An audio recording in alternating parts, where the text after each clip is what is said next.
Hello, and welcome to Stay in Your Lane, a recap and review podcast about Serial Experiments Lain. I am your host, Luca Masi. With me are my co-host, Fefner Masamune. Oh, look, there's Mario in this new Smash announcement. Oh my god, it's Lain with the steel chair. Mario, look out! No! Alice. My God, he's through the Spanish announcers table. And Jenner. Hey, instead of buying that shitty fucking transphobic game, why don't you give your money to actual trans people? I mean, hi, I'm gay, and also that. There are precisely two Amazing. things that have happened this week. And the one that has filled me with joy is, of course, the death of resident plumber Mario at the hands of Sephiroth. Let us take a moment of silence for blue collar man, but deep adherent supporter of the monarchy, Mario. I can't believe that Mario, the most well known of all proletarians, is fucking dead. Come now, Alice. He was a monarchist. It's true. He was probably very I problematic. mean- A problematic fave, to say the least. Sorry, go on. No, this is dumb. I'm not going to let it take over my podcast. No, get in on this. Come on. Today- Aw. We are talking about Layer 04 of episode Lain, Religion, which, as you all know, is a smile on a dog. That is a sentence that only makes sense here. The opening shots of this episode have the narration, "I don't need parents. Humans are alone. They're not connected to anyone at all." So this makes me want to go back to the other narrations and see if they're also wrong. This one is wrong, and it's wrong in the context of the show. Well, it's wrong in the What do you mean context by of that? the real fucking world, too. But talk about your theory first. I'm going to talk about mine. Well, just the sentence, "They're not connected to anyone at all." The one plot thread we've been given so far is about people being connected. Yeah, the main character says. So clearly this statement is here to be wrong and provide a counterpoint, but I don't know what purpose is served by them being wrong. I'm not sure that it's wrong. In the sense that I think the problem here is actually a problem of language and definition. Because what do we mean by connected? I don't know. You Because, can't ask me what like, what Lain means. because in a way, like, these people are not connected. They're like, do they experience, do they experience each other? I mean, kind of no. They experience something. It is a simulacra of each other, but, like, there's no real actual connection to a lot of this. Like, we get, like, headless versions of people, not the actual, like, themselves. If anybody in this family talks, it's towards or from the dad, and it's about computers. Otherwise, nothing. They do We'll a not lot of talk about talking, personal but they don't problems. really say much. I'm sorry, I zoned out. Are you talking about us? Oh, no. Nice. No, I mean, like, a lot of people in Lain up to this point have done an awful lot of talking, but they haven't said much to each other of note. Like, a lot of times, it's like right at the end of a sentence, you'll get something that's meaningful, but a lot of what they say just kind of bounces off each other, as if they might as well not be talking at all.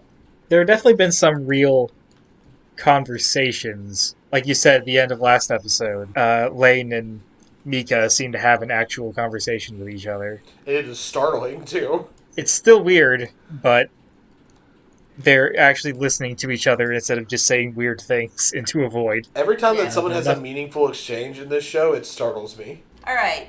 I've begun to think that the messages we're getting from the computer, like this, are from Chisa, right? From the girl who died, episode 1. And my theory for this is because I suspect that she's become very jaded, or had become very jaded. That's usually how people get before they do a bad thing like that. Well, a complicated thing like that. Let's not call it bad.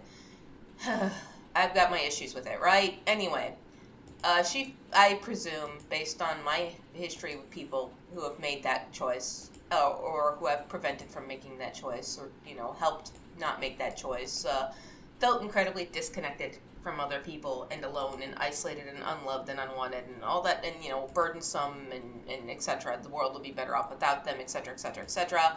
Because of this uninvolved and ambivalent way everybody seems to be with them.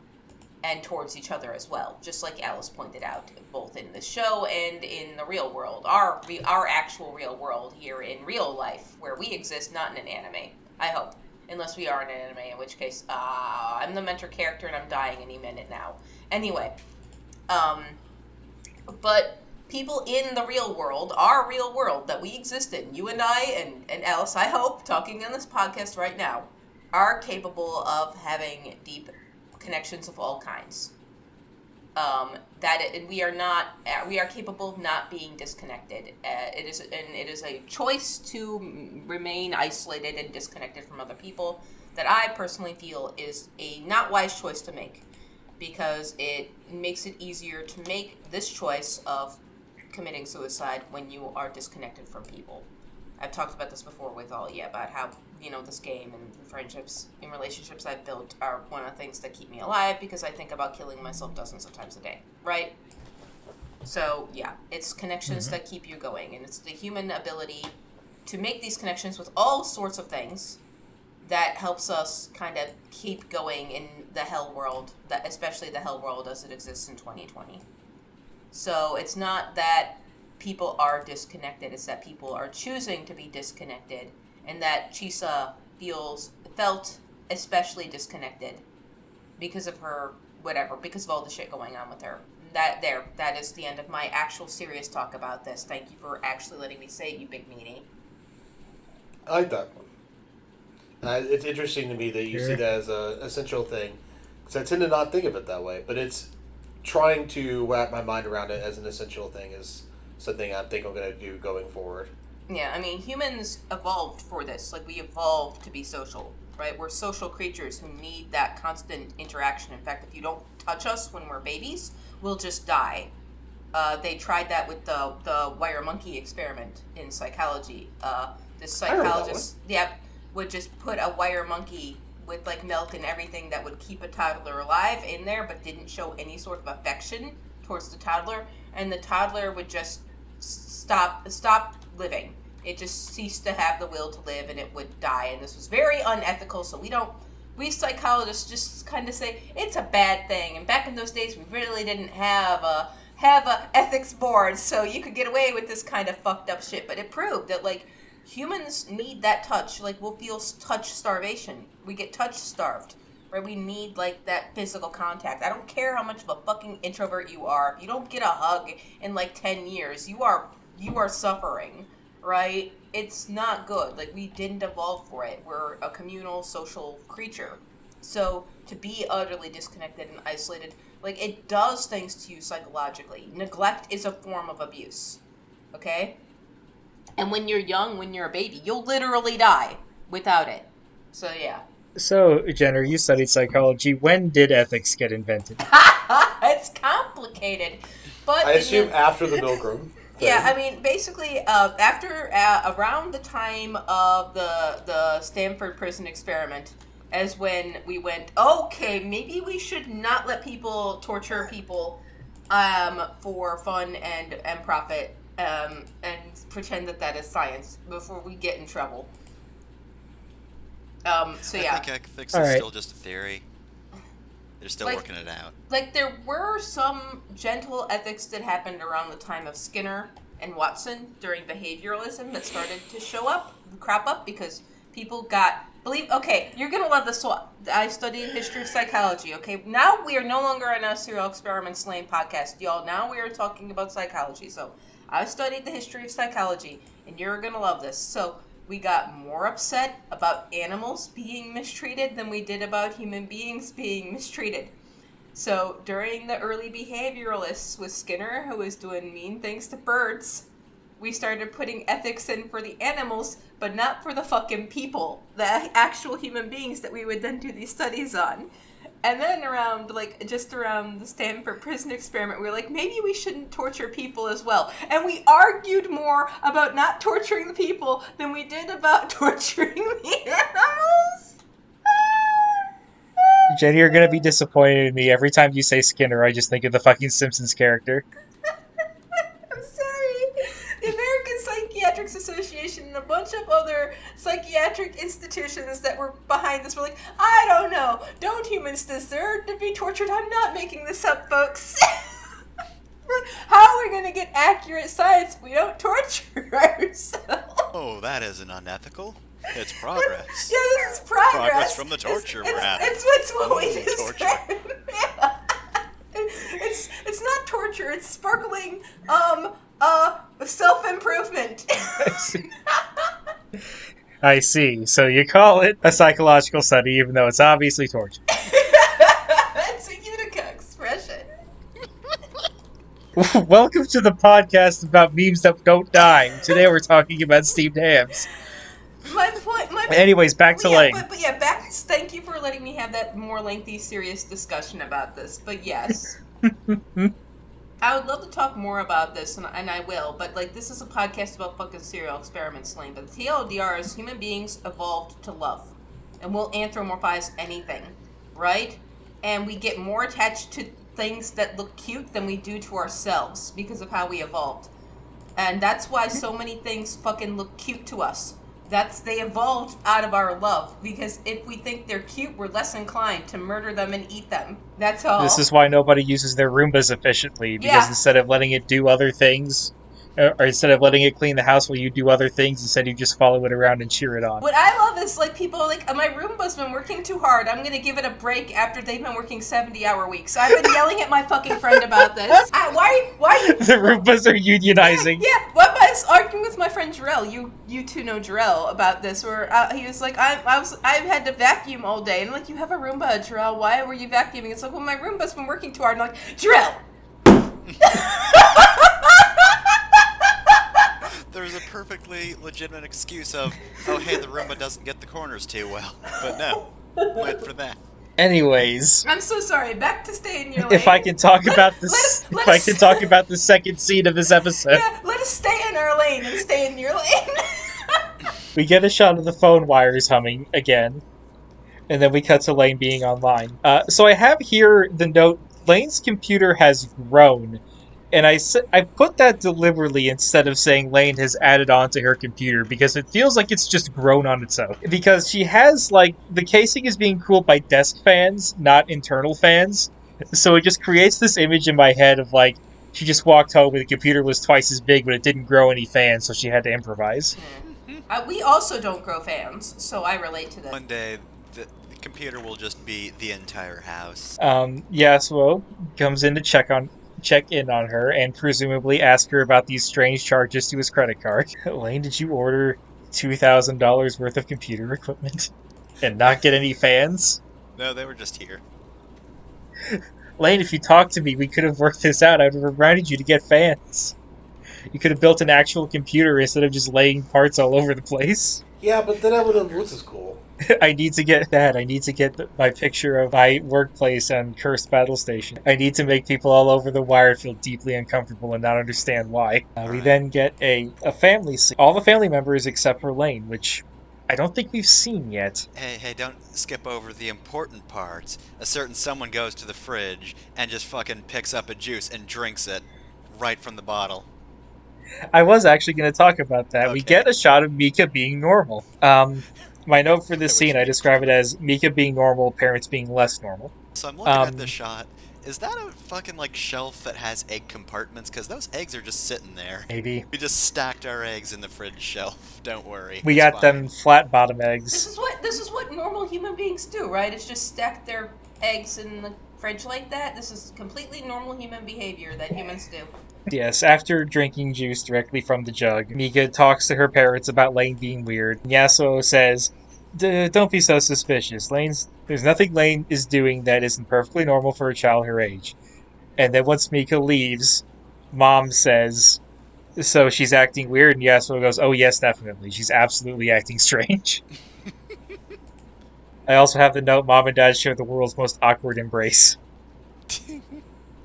There's gotta be something to that. I just keep thinking about, like, when you pointed out how their kiss seems so staged, and now also their embrace seems so staged and robotic. Like, and I keep thinking about how, like, I don't know if you all are old enough to know about the Kelly YouTuber, the Liam guy who did the shoes show song. I'll link it to you after this, but there's one video, text message breakup, where there's like a bit of a skit at the beginning of it, where Kelly's parents look at warn Kelly that sex is for married people.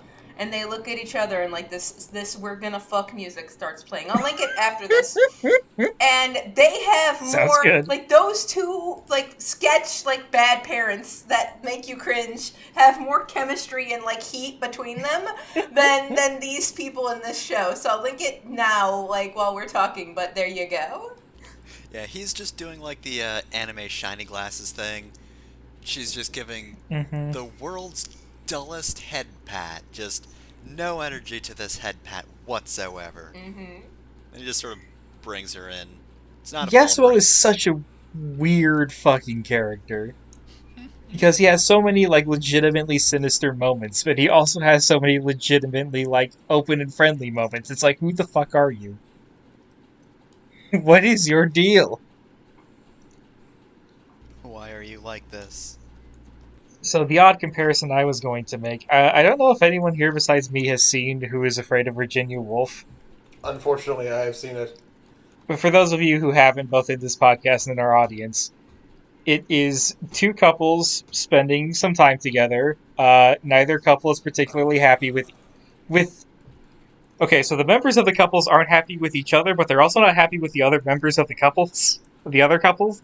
And it's basically like over 2 hours of 4 people who really don't want to talk to each other talking to each other for some reason. Have you ever wanted to be in a amazing. room where you're all trapped, like in an escape room with the people you hate most in the world? But remember being a kid and you'd have to go to like family get-togethers and all the adults just get together and talk and there's nothing for you to do? Like, imagine that, but they're like actively hateful towards each other. I hadn't thought of that comparison, but you were absolutely right. I'm so mad I didn't think of it first. But I was tying this back to Lain. The thing about that movie that I learned was that the screenwriter was gay. So it feels like him getting revenge for all the straight screenwriters that can't write gay couples, so he just wrote straight couples is awful. I'm kind of getting similar vibes from this scene of just like, this is being written in a way that like, I don't know, it's some sort of inverse of how straight people write gay couples. This is how gay people write straight couples. They're just weird all the time. This is how we're trying to get revenge. No, that's not how I, a gay person, write straight couples, because I'm not trying to get revenge. My hot theory, Yeah, I think I know. I've mentioned before, is that this dude's robot wife. Like, he literally built, like made this real doll, and this is a robot wife. This is not my beautiful robot wife. This is not I'm gonna raise your theory that he's also a robot who built his own robot wife. Yeah, exactly. There we go. Let's keep doubling down on this. Parallels the story of Adam and Eve. Yes. Mm-hmm. Except it's the one taking the power into his own hands, taking out his own rib cage and making his own robot wife with it. I too want to make my ideal robot wife that I can then have awkward, unromantic. I like to think that he is a robot. Here's his robot wife. This is how humans kiss. This is how humans embrace. I love breathing oxygen. I am not a robot. God, considering how mad God got when we found out that Adam and Eve made clothes, I could not imagine how upset he would get if Adam made a person. You made what? Excuse me. That is I don't even know how that you is my did that. trademarked, copyrighted. The God takes us to fucking court. You have infringed on my copyright. God Patent. damn it! It's a physical process. It would be a the patent. Yeah, God fucking patent trolls us every time we fuck. Well, God, I'm afraid we're gonna have to throw out your case. I know you are the creator of everything, but like, you didn't make patents yet. Can you imagine? You fucked up. Can you imagine if God did fucking patent troll you every time you conceived a baby? I'm sorry. Excuse me. The doctor hands you your baby and then hands you your papers. Did you pay me my royalties? Did you ask my permission? consensual sex. Oh my god. I'm sorry, you were supposed to be staying on topic. This kills the Jenner. This is at least I'm seeing Yasuo in these situations. This is more on topic than we were previously. Okay, I'm back. Anyways, the only other thing I wanted to say is that Mika is acting far more normal in this and the last episode than she was in the first two. Yeah, she changed. Or rather, maybe the world changed around her. I feel like maybe they wanted to make her weird at first and then decided to make her normal, so they're just showing more scenes of her being normal to try and walk back, our previous opinion of her. But enough about that. We get to the actual plot of this week's episode, because this week's episode has a plot. I don't know, but do go on. We get just a straight-up horror movie scene of somebody trying to get into his apartment while being harassed by a child ghost. In both the sub and the dub, the child is voiced by an adult that sounds like an adult. It is not a Nancy Cartwright situation. It just sounds like an adult. And I have to mention that now because it'll pay off later. This scene is just very uncomfortable for me. I don't like horror movies. I don't like this scene. It's not bad, it just makes me uncomfortable. It's just a dude getting probably killed. Also, just terrible with keys. Yeah, what the hell is that? He spends like 3 minutes trying to open his apartment door. If I didn't know better, I would almost think it was supposed to be comical. Especially because we don't get any... They didn't animate him fumbling his keys. The key stuff is kept off screen so they can save money by just animating his face. So, not only did he screw around with those keys for 5 minutes, we don't even get to see how he screwed around with them. Next scene, we are back at school. Alice and her friends are talking about even more suicides that have been occurring across town. They go to break the news to Lain, and Lain reveals that she already knew about it because she read about it on The Wired.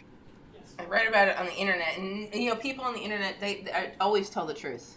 Anyway, Yeah. fucked up that Lain knows something now. I'm glad that this was made in this year, and that dude who made this isn't now Lain joins QAnon. I'm glad this was made in the 90s, before QAnon existed or anything like that. But just you wait, I bet this fucker predicted QAnon. I bet Lain joins a fucking cult. But let's keep going. Anyways, something I like about this scene is that we have a demonstrable positive effect that The Wired has on Lain. With shows like this, you never really know what their full opinion is of the thing they're commenting on. But I like that it's not all doom and gloom. We have the internet helped Lain open up to people around her in real life. That is one positive effect that it has had on her. You say that, but this whole scene, Alice is just in the background. Yeah, Alice is a little weird. I don't know if she's weirded out. I think she's concerned because remember, Lain saw some. You're talking about show Alice. I was like, Alice isn't doing shit. Do continue. I'm sorry. I mean, I don't know how real life Alice reacted to that. Right? Why don't you tell us, real life Alice, how you reacted to this? I was, of course, horrified and appalled. I mean, okay. Jokes aside, I'm with you here, Luca, in the sense that, yeah, it's not perfect, but she has contributed to the conversation and done some social interaction in a way she would not have been able to before. And it's not perfect, but it's kind of nice. Yeah, she just seems happy. She seems so much happier in these conversations than she did in the first few episodes. I also wanted to mention Lain talks about finishing, building her computer, and her classmates are impressed that she is into... They say hacking, that's not really what hacking is, but whatever. I'm going to chalk that up to a character mistake. I'm going to assume these writers know what they're actually talking about. We then cut to a scene where they are all hanging out as friends. They talk about what caused this rash of deaths. And Lain thinks that it was caused by a game. Specifically a video game. So, like you said, Jenner. Oh, she learned about this on The Wired. Oh, she thinks it's caused by a video game. So she's not necessarily getting the best information. She's just fucking Persona 2ing. If there's a rumor, it becomes true. At least to Lain. She's the internet now, so any internet rumors, that's just her opinion. I also like how she decides she wants to go home before everyone else is done hanging out, so she just swallows her entire ice cream bar in a single bite. Powerful. It's like, gotta go home now, bye. You I'm worried about my computer. And I never will. Tired, toast on the way to school. Wired, swallow whole ice cream cone, ice cream thing on way to anything. It's the original T-posing, you see. Mm-hmm. And in this scene, at least, Alice looks less concerned and is much more supportive of Lain's. Oh, motherfucker. I just realized the tired, wired fucking meme has a whole new fucking context here in Lain. We've struck pay dirt with this meme in context of this show. I'm sorry, I'm going to be thinking a lot about this as this show continues to start making new context of wired memes, bored to wired, tired to wired memes as we continue. Do continue. Yeah, in the world of Lain, the meme started and died with tired, when you're sleepy, want to go to bed. Wired, the thing that connects all the computers together. A drink with jam and bread. But after Lain leaves, Alice runs into a small child that was carrying a stuffed animal exactly like the stuffed animal carried by the evil kid that murdered that guy 2 scenes ago. We don't see the child at first. Alice apologizes, hands her back the stuffed animal, and then the kid says something like, "Oh, I'm sorry, I wasn't watching where I was going." And this child talks with a childish voice. It's probably still an adult doing the voice, but they're trying to do a kid voice. I don't know if this is just a cat scare, just a fake out, or if they're trying to make us think about if that child ghost earlier was an actual child, was an actual ghost of an actual child, or is there something different altogether. This is what children sound like. Don't worry about it. Lain goes back home. Her computer authorizes her to enter. Reads her a voicemail that she got on her computer, I guess. She apparently called, somebody that works in a lab, I'm assuming some sort of computer lab, and he helps her finish installing the Pashuke processor. Also, wow, yeah, just looking at this scene, man, look at all this tech. There's fucking wires hanging from the ceiling. What are these here for? It reminds me of the Matrix, actually. If it reminds you of the Matrix, that means Serial Experiments Lain is trans. In this essay, I will. No, this is my Twitter thread. This is post 1 of 1,267.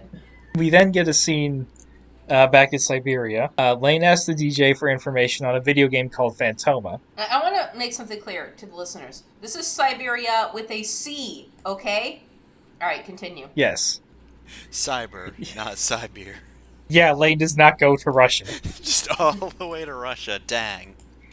I knew the Wired was pretty connected to everything and pretty well too, but this is ridiculous. The DJ talks a bit about what Phantoma is. It is a video game that, oh god, I forget the exact language they use, but it's basically a multiplayer online video game. He says something like, "Oh, but, Lain, I thought you were, too mature. You're pretty mature than I thought to be playing video games." When he turns around, she's not there. Hey Lain, I hear you can make the ghost aggro if you just start yelling at it. We then get another horror movie scene.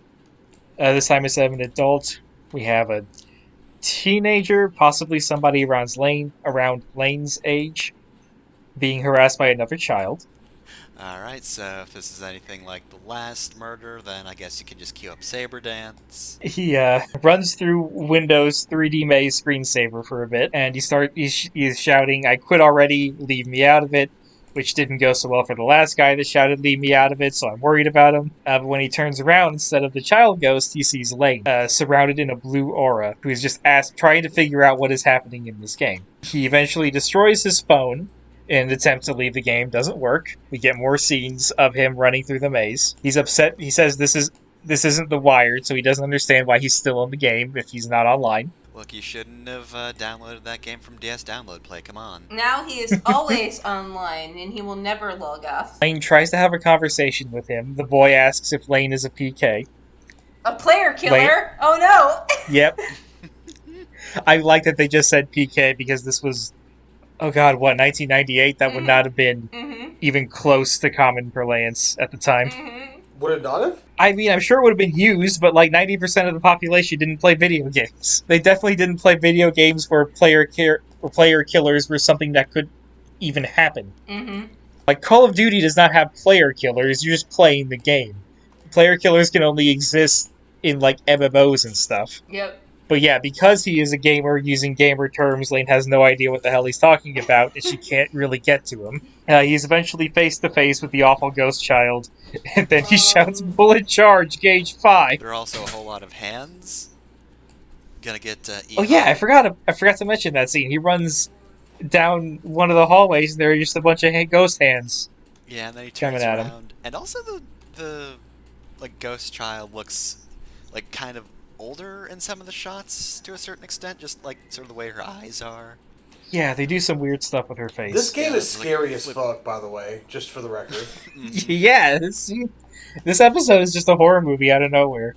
Extreme Nanashi no Game vibes from this. But I should clarify, as he's shouting "Bullet charge, gauge 5," he is pantomiming having a gun, and then he starts shooting at the ghost child. And once he starts shooting, the child's face stops being drawn weirdly and looks like a normal child again. And he empties the entire clip. There is ominous music playing during this whole scene until he runs out of ammo. As soon as the clicks start coming, the music stops. So, not comical at all.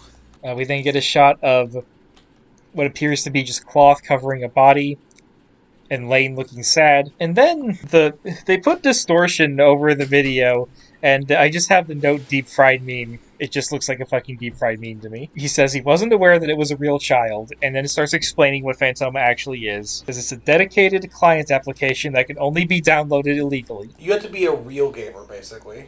Mm-hmm. He said to him and everybody that he talked to it was an FPS.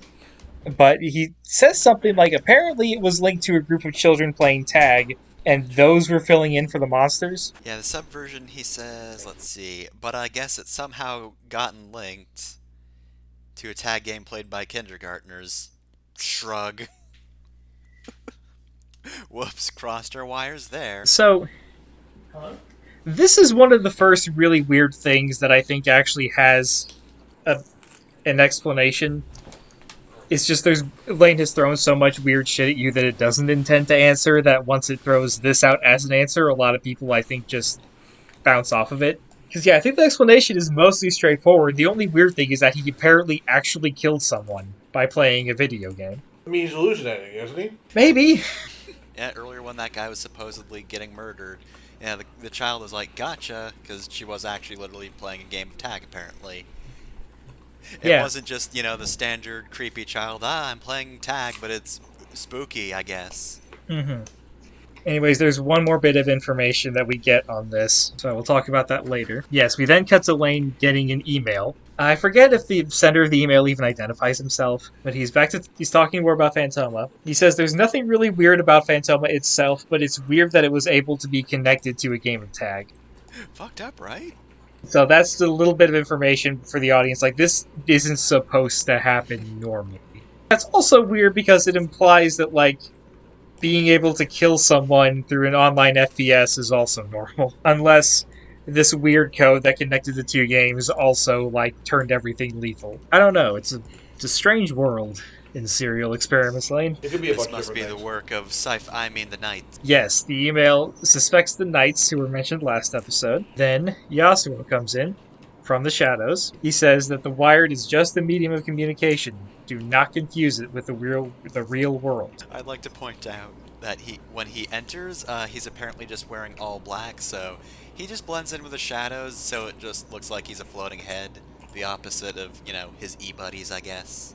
He's what you might call a talking head. You may find yourself in a real-life FPS. But Lain responds by saying that he's wrong. The border between the two isn't all that clear, and that she'll be able to enter it soon in full motion. She's getting into FMV games, I see. Mm-hmm. This might be the first big indication of what one difference between the wired and our internet is. That people can just walk through it, apparently. Look, Just every last Saturday of the month, Lain is just gonna go online and play through a full motion video game. It's fine. That's the goal here. That stuff about God, irrelevant. This is obviously her Uh, apotheosis. I'm not even joking. Next up is another Voices from the Wired scene. There's a whole bunch of just, I don't want to say nonsense, but it's clearly just meant to stand up, like in a group. We have "Why did you stand me up?" I just have "damn you" written in my notes. I'm going to assume that there was just one message that was just "damn you" over and over again. You're playing Fire Emblem, and that one voice line from prom was playing, and you just got distracted. We get the chainmail of infinite happiness, which wish I got more chainmails like that. Then we get, I think, the actually important part, talking about how the knights do not physically exist, but are a thought or a religion that exists on the Wired. We get some more information on the knights, and then we get dude awkwardly asking girl out on a date. Jenner, when this part was playing, you just made the most uncomfortable noises. I'm not okay with this part, and I don't want to talk about it. Okay. No, go on. I wanted to give you a chance to talk about it, but if you don't, we'll just move on. All right. This part is self-evidently bad. How do I even put? Look, it's. Just, I just said you don't have to talk about it. But people are gonna be curious. This is just not okay. Okay, we good? Dreaming on the internet. Yeah. No. Pushing past boundaries. Don't do that. Please respect other people's consent. Period. We're good. Well, I mean, we're not. Next This up sucks. But yeah, continue. Next up is an advertisement. That's better. It just says, please browse code, and then I have it written as please browse code fuck, and that took me like 15 minutes to figure out what I was talking about. I wrote fuck because I couldn't get the numbers down in time. As far as I know, it doesn't matter, and if it does, well, I mean, just go watch Twin Peaks if you're going to be that invested into taking apart a little detail like that. Yeah, go back to Gravity Falls, nerd. We then get the spooky chainmail. Whoever gets this email, help, I'm always being followed. And then, like all of these scenes do, it ends with, Lain, why won't you come here? And I have to make the same joke I did last time. We've made it so inviting. Don't you want to be one of these people? As a person who is extremely online, terminally, I would say online, no. Alright, last scene of the episode is another Men in Black scene. 2 laser sights point into the room. I have the note, 2 men spying on Lain in the most obvious way, and yes, undercover American agents are actually that incompetent. Lain tells them to piss off.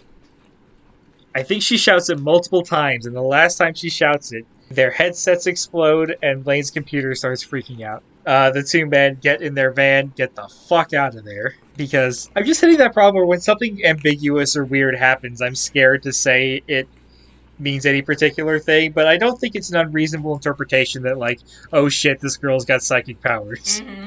See, now... She blew our fucking headsets up. Now we get to this point, and I'm like, maybe they meant PK like psychic, like in Mother.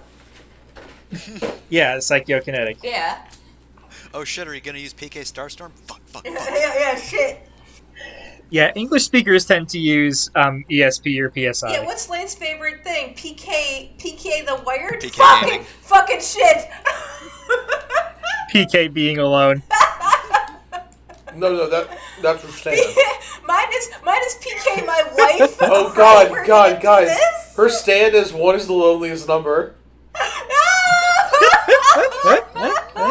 Life in the fast lane. Is that the band that does that? Because it has to be the band. Not always. We have to look it up. Or, well, sometimes it's the album, but they don't usually use song titles. Well, okay, why is it every time I contribute to this podcast we derail? Anyway, I was just adding additional... Let's go. Another interjection from Jenner, the physical embodiment of the penny on the railroad track. The train hasn't shown up in this episode yet, so I haven't been able to make the joke. You say yeah, but that's actually how the episode ends. Yep. So the train is a metaphor for trains. So this episode, I feel like actually we can just talk about it as an episode because it had kind of a plot and it wasn't just a bunch of weird scenes like the first 3 episodes. Alright, so I'm wondering if we're going to get sort of an episode pattern now or something like that. Or like, It does feel like we're getting more coherent. it's not quite Monster of the Week, but like this is like a very defined sort of short story section. Like everything you need to know about the game seems to be contained within this episode, whereas the last few were sort of interconnected. And this is Serial Experiments Lain. Is this the, I don't know, maybe not first experiment, but first one we really get to see in its entirety? Just, Yeah, has hey, Lain here's this shooter that got connected to a game of tag. Fuck, that fucked up. become online enough that she can now recognize the experiments. Yeah, I just have the note. This is just Lain becomes the X-Files now. I guess, does anybody have any questions about the Phantoma game? I feel like I explained it. I feel like the episode explained it well enough. There was this LP that I forget somebody attempted for this game called Mode.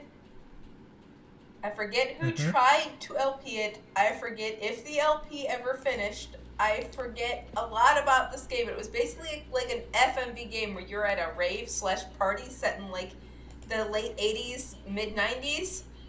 And that has the same kind of energy as that, where like nothing makes sense and like you have no idea how to get connected to things, and there's like this puzzle aspect to it, and it was just like, and all the acting was like so hammy and cheesy. Like I don't want to get to, but I just think like this game and this show is effectively that game in the real life, and to me, I'll try and find that LP of Mode so I can link it to you. But quick. Jesus. Real quick. Was it a video LP? Yeah, I think Chip Cheesem tried to stream it. It was probably Super Great Friend, Yeah. I'm guessing. Yeah, it might have been I know Super he's Great Friend or completed Chip Cheesem who tried to do it, but yeah. Super Great Friend completed that LP. I can't imagine anybody else on this fucking planet could actually do that. Yeah. I'm convinced that Super Great Friend just has an FMV mine in his backyard that he goes down and mines FMV games out of every once in a while. Yeah.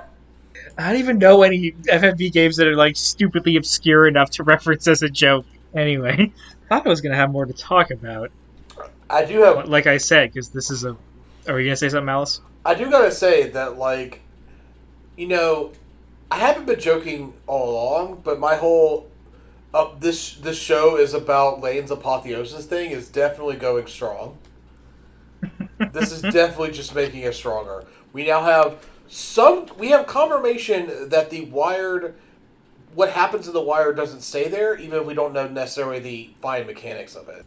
Alright, so are we done with general episode stuff? Yeah, I'm trying to put off moving into my bits because that's we always end the episode with those. But I like ending the episode with those. I guess, like, my thing, let's start with my bit. Alice is the foremost expert we have here on this podcast about Alice's. How did you feel about Alice this episode? I feel like Alice really did all the rest of us Alice's proud by continuing to be a good Alice. Finally, the representation you deserve. I think I made that joke last time too, but it's fine. I think you've made that joke every episode. Yep. And you should continue to do that. Yeah, it's a good joke.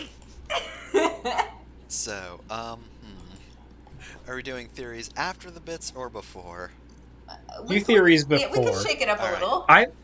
Yeah, remember, I'm going to ask, like, what do you think the plot is? But if you have a theory that doesn't quite line up with that, say it now. I have a quick question. We haven't seen Wired Lain before this episode, right? There was the Lain in Siberia, the opening of episode 2. I should look at her. This is the first time that we have, like, we have visual confirmation of our Lain being on the Wired, if that's what you're asking. Yeah, because Lain, as we see her on the Wired in this episode, just looks like Lain from the previous episode. So clearly, she installed the chip, and now Elaine and Flesh Lain have switched. And now she's just very sad on the Wired. That's actually a good observation. I never realized that. I will say that Wired Lain in this episode is more vocal than previous Flesh Lain. I'm upset that you've got me to call her Flesh Lain. How dare you? Squishy Flesh Lain. But yeah, episode 1, Lain would have never asked anyone about anything. Yeah, and like the description we got of Lain on The Wired in previous episodes does seem to match how she's acting in real life now. Not exactly. Lain on the Wired was kind of mean, going from our Maybe. secondhand reports. The But internet, still, the she's internet sort of like... can make you mean, especially when you're in this young age that Lain is at. Sorry, continue. Mm-hmm. But yeah, then the point I'm at is like, Lain still wants to get into The Wired though, so I'm not quite sure what's up with that, because if they did switch, then Elaine would have been on The Wired already. But yeah, I guess I'll just continue that when we actually get to theories. But yeah, I think we're done with theories, and it is time, as it is in every episode, for me to ask, what's the plot? For viewers that may have forgotten, this is the part of the episode where I ask our co-hosts what they think the plot is, because it's an open question at any point in this show. So, Alice, what do you think the plot of Serial Experiments Lain is? Lain is a isolated, alienated girl who uncovers this world's version of the internet, and either because she is uniquely suited for it, or just kind of by happenstance, is slowly being drawn into knowledge of her own potential for a kind of cyber godhood. And we are seeing but the pre-emanations of her final realization of that fact. I like the implications of uncovered the internet. Like it was always there, we just found it. Mm-hmm. Of course, Shit, because Lain is immortal. Lain is internet timeless. beneath. And she just needs to realize how timeless she is. Lain is the internet. Oh fuck, I kicked this tree and an entire Twitter hive fell out. Get the hell out of here. Oh no, oh no. I'm just picturing like a fossil dig, and somebody's just like, "Boss, you're not gonna believe this." He just pulls out the Twitter logo. They fight. It's like finding the Dead Sea Scrolls, but it's just the internet, and it's so much worse. All right, Fafnir, what do you think the plot is? Alright, so, trying to figure out how this all weaves together. So, I guess thinking about it, if anything, I guess Elaine would have needed to be in a real body to sort of like thread reality and the Wired together, if anything. This all seems to be sort of like a tethering of like the body, the mind, and death. Because, of course, the whole thing starts with a suicide, and I don't know quite what that would have to do with Lain other than Lain was an acquaintance of hers. Mm-hmm. So I don't know. Like, it doesn't quite seem to be quite strung together completely by, like, a single entity is what I'm getting at. Like, Right. what Lain is trying to do with the Wired seems separate from the God thing at the moment. And I'm wondering if those are going to merge, or if they're, like, in opposition. Because we've not quite seen what the end goal could even be. I will say one thing about, like, at this point of the show, what I think the purpose of opening with Chisa Yamada's suicide was. Anytime Chisa talks about her decision, she phrases it as giving up her body to enter the Wired. Okay, that's right. Every scene with, the Wired talking says, Lain, why won't you come here? Lain is trying to enter the Wired bodily. She says she'll be able to go in and move around in full motion, but that is not the route that Chisa took, and it is not the route that anybody is telling her to take. Alright, so yeah, it seems to all be in the same place then. So yeah, it's just a connection of, all those things. Body, mind, and death all sort of converging into one. But if I remember correctly, last episode, at least one of us had thought that there was a merging between Elaine and Physical Lain. But now you're saying that Elaine and Physical Lain have switched places. It seems like it might be like that. It could be I just like the both. idea of, like, they're just constantly switching places over and over again. That's the real serial experiments, is just, hey, we've got to How many switch times can we bodies. do this? This is fucking Clock Tower 2. You know how you make a copy of a JPEG, it deteriorates a little bit? Let's do that with a human soul. Eventually, doing this, we will find God. Or Satan. It's really a coin toss. But yeah, it could be a merging and a switch, but I'm not entirely sure on that yet. Because at the moment, it does seem like they exist separately. And I still think that even in this episode, the wired Lain is more assertive and more comfortable than normal Lain was before the shoot gate chip was installed. All right, Jenner, what do you think the plot is? I'm actually going to talk a bit seriously, and then I'm going to make my joke. So, when we first, so to speak, met Chisa, she speaks, so to speak, as if she knows Lain quite well, and they have a really close relationship. She references, in particular, having walked with Lain once, I believe. And I remember us all being kind of weirded out by that. And so was Lain. Because, like, just walking with somebody and maybe chatting with them a little bit does not forge some kind of deep interpersonal soul bond with one another, right? Like, if I walk to the store with somebody, we are not going to ride or die for each other. We don't immediately S-link, right? Like in Persona, by walking to the store together and getting a jug of milk or whatever, right? But just walking together enough, right, is enough to make friends and forge a bond and, like, actually build a relationship if you do it enough. And it's actually a common trope in anime that happens, where people, like, invite each other to walk with each other so that they can become closer friends and develop a relationship, etc., etc., etc. It's a very common trope in anime to, like, walk with somebody, because it also is a thing that Japanese people do in Japan. It's pretty common in Japan to walk with somebody during high school, middle school, whatever, and build friendships that way over your mutual walking together and going to school togetherness. It happens quite a bit, occasionally to quite a bit in Japan, right? So it's big fans of the walk and talk. Yeah. So, in this serious talk, I'm starting to suspect that Lain has actually forgotten a lot. And that Chisa and Lain actually did have a deeper relationship. That they didn't just walk together once, but that they had a pretty semi-constant association. That Lain has actually forgotten for whatever reason. I'm not sure if this is the case. It's just what I've started to suspect, just kind of based on this weird, like, sinking in and out, like, revolving door of Lain's stuff that's going on, right?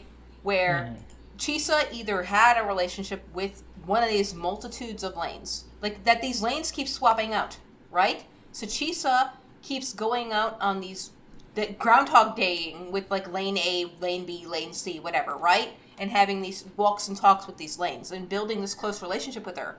But Lain A, B, C are only remembering one or two walks, right? So Chisa has this deep interpersonal relationship with a Lain that she thinks is the Lain. But there's, like, I don't know, 27 Lains, and they've all only walked with Chisa once, whereas Chisa's had 27 conversations with this Lain. That's what I'm beginning to think on a serious theory here, right? Is that Chisa was really, really close with Lain, and Lain is like, we walked once, and Chisa's like, what the fuck? We walked like 27 times, and Lain's like, oh, maybe there's 27 of me who've walked with you once, right? That's where I'm at now in serious theory on this. My joke. So you think that Chisa is aware that there are multiple Lains? Yeah, and Chisa's talking to the Lain who she's only walked with once. But she's like, But she's like, I've walked with you, this Lain, once. But that doesn't mean that I don't have a relationship with the 20 billion other Lains there are that are also you. That's where I'm at right now. Okay? I don't exactly... Okay. Yeah. I don't know exactly how many Lains there are. At least 2. At least 3. We've met Lain of Siberia, right? We've met this... Yeah, right? And we've met this Lain... that we're like this real Lain, like Flesh Lain. We're calling her Flesh Lain, right? So we know there are at least 2 Lains here, right? That exist that Chisa has interacted with. So now Flesh Lain is a Lain she's only walked with once, but Chisa probably has like cyber sex with Lain of Siberia, right? At least. Get her their children. Whomst among us has not cyber sexed somebody on the internet? Raise your hand. Anyway. I'm raising my hand. This is a solvable problem. Anyway, my point that is was incredibly ominous. I'm not gonna cybersex Luca. Okay, so that's Fefner's job. Please edit that out of the podcast. Anyway, I'm putting it in 3 times. That's Fefner's job. That's Fefner's job. That's Fefner's job. I'm putting this whole conversation in 3 times. There are 3 lanes. Here's Jenner talking 3 times about. Okay. You will be ashamed of your words and deeds. I will never.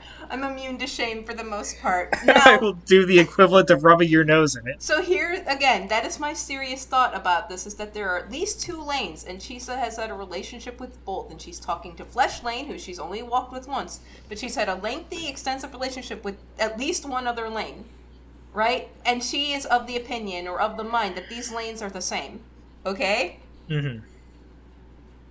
And I've become disconnected from each other. So that's my hot, spicy take. Now, my joking thought on this is that being extremely online, this is a slice of life anime that is teaching us a very important lesson every episode. Still on that bullshit, right? Being extremely online and embracing the anonymity of being online and becoming mean and nasty is a bad thing, and we should be nice to one another and be friendly and comradely on the internet and not embrace hard online edginess as some sort of identity that we have to cling to and become toxic jackasses, especially in these impressionable young ages. And if the only way to play a game is to download it illegally, You should maybe do that. just don't play it. No, well, here's the thing. If the only way to watch a series of Kamen Rider is to download it illegally, you do that shit. If the only way to play a video game is to download it, we would never. But if it's to download it illegally, then you should do it. But if the game is bad and the community is bad and toxic, get out. Don't try to integrate yourself into that shit, right? The way I phrased that was weirdly. Yeah. They imply the Phantoma is like on some fucking dark web server that shouldn't exist. Yeah, this is like downloading like how do I put it, like a snuff game. If you download the dark web to your computer, this is like downloading like Ben Shapiro's mow down Antifa simulator. Like, don't fucking even, right? But there are some things that are not worth getting your computer permanently preserving. virused. Yeah. But like some games are fine and download them. But again, if that community is shit, don't like bend yourself into knots integrating into that hateful cesspool community. Get the fuck out of that community. Go someplace else. Go join fucking Neopets or whatever, right? Go hang out with Sonic the Hedgehog fans. They're wholesome. It's my spicy hot take. Go become a furry. Go to the Neopets forum and make incredibly funny posts. Until you get banned for it. Yeah, that happened to me. I feel God in this Neopets board tonight. Go on the Nintendo. I have reported the Nintendo Online social network where people like I love the screen caps of people shit posting on the Nintendo Online social network that they Miiverse. put in. Yeah, the Miiverse. I love the Miiverse. I miss Miiverse posts so much. I love the guy that just takes screenshots of every game's water and says this water looks so good. Yeah. I love Miiverse shit posting. It was really, really good. It was so wholesome, right? It was just so wholesome. Why can't Metroid Crawl will affect us all for generations? Who this man? Why he everywhere? Bring back Miiverse, Nintendo. You cowards. Yeah, I'm sorry, Nintendo, but that was the only online thing you've ever done right in your lives. Mm-hmm. Anyways, I'm surprised that none of you had the same thought I did when I first watched this episode. Because my prediction for where the plot was going to go was basically that it was just going to be X-Files with Lain. Lain was just going to get a new, weird case every week that she would investigate online. That could have been cool. I mean, I sort of predicted that. Yeah, you vaguely referred to that and then never referred to it again, Fefner. Well, yeah, but that was just the least important thing. It's self-evident. Like, hey, what if that's the serial experiment? I'm on this shit about, going off of what Jenner said before. Just, hey, Chisa knows one of the lanes super well, and now that lane is trying to merge body, mind, and soul, and probably that'll cause the third impact or something. Yeah, this is the bullshit I'm on, like the serious bullshit I'm on, like the serious discussion, and the less serious, more jokey, but still serious discussion, because like I actually couldn't think of like a silly joke. But this one is that idea that like the communities that we're part of in the internet, right, does have an effect on the real world. And so if you are drawn into a community or participate in a community and that community is really, really shitty, really, really toxic, right, full of like racists and white supremacists and shitty people, get the hell out of that community. That's the problem, is like if you have even the littlest bit of tolerance for some fucking Nazi white supremacist shitbag spouting off some shit, and you say, oh no, let's just hear them out. Let's act as a rehabilitation. Let's just shout them down every time they speak up. No, because like vulnerable people in that community are going to see this asshole just talking about how, all this minority that I do not like need to be destroyed. And they're going to be like, well, I don't feel welcome here. I'll just make my way out. Now, all of a sudden, that asshole has brought in more assholes that you're tolerating. And the next thing you know, your entire fucking community has been overrun by fucking Nazis. You can't have any tolerance for these shitty fucking people. And, like, you can give the best, best good faith of, do you really mean this? Like, do you really believe this? Are you really being like this? Like, why are you saying this shit, right? But eventually, you just have to say, no, get the fuck out. Right? If you're going to be spouting this kind of shit of actually internment camps are good or whatever, like, go away. Right? It's just awful. And I don't know. I'm getting stressed because I'm a moderator of a forum and I'm getting frustrated with some people.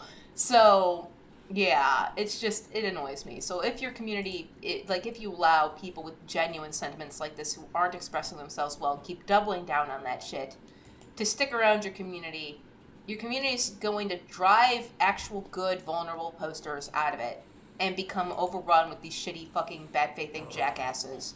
And you just kind of gotta be constantly vigilant. But you can't just, throw them out the second they make a shitty post. Because they might just be, dumbasses with their heads up their butt who don't know how to eloquently write whatever hot take they have. Right? So you have to give them the benefit of the doubt. But too much benefit of the doubt, you drive people out. And not enough benefit of the doubt, you drive people out. There's no winning, and I'm frustrated. This is me venting forums moderator frustrations here on the Stay in Your Lane podcast. So, yeah.